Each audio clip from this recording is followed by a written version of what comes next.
Hello लोगोफोर खुलुमबाय welcome back to माय YouTube channel with another video नोंथांमोन साफ्रोमबो नायगिरि नोंथांमोनखौ आंनि बड' लैंग्वेज जीके यूट्यूब चैनलनि गोदान भिडियो फिन खेबसेबाव गोसो गोथारै बरायनानै लाग्रोफिनबाय। आई होप नोंथांमोना इसोरनि अननायाव जोबोर मोजाङैनो दङ आरो आंबो दासान्दि जोबोर मोजाङैनो दङ। दिनैनि बे भिडियोनि गेजेरजोंनो जों सावरायगोन B.T.C थामहिनबा बड'लेण्ड टेरिटरियेल काउन्सिलआव गासै बेसेबां सुबुं अनजिमा दं आरो लोगोसे B.T.C थामहिनबा बड'लेण्ड टेरिटरियेल काउन्सिलनि सुबुं अनजिमानि गड़ रोजाथिया बेसेबां A to Z आपडेट बे भिडियोनि गेजेरजों नोंथांमोना मोननो हागोन।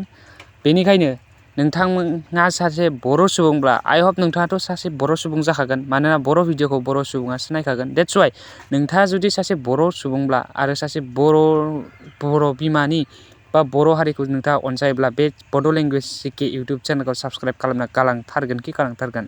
जियानो जादोला फैदो जों भिडियोखौ स्टार्ट खालामनोसै।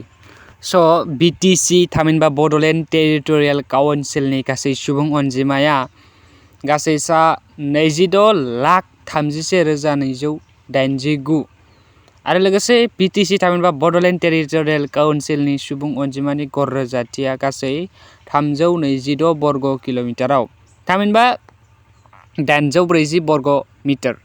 स' आई होप नोंथांमोना गुबुननि भिडियोफ्राव नुवाखैमोनब्लाबो आंनि बे दिनैनि बे भिडियो थामहिनबा बड' लैंग्वेज जीके यूट्यूब चैनलनि दारैनो नोंथांमोना नुनो मोनबाय। स' बेफोरबायदिनो गोदान B.T.C नि आपडेट मोनबाय थानो थाखाय नोंथांमोना चैनलखौ साबस्क्राइब खालामना गालांनो थाखाय दाबावगार। अके बिदिब्ला जों भिडियोखौ दिनैनिखौ एसेयावनो फोजोबथ'बाय। थ' थेंक इउ भेरि माच फर वाचिं। लाभ इउ अल।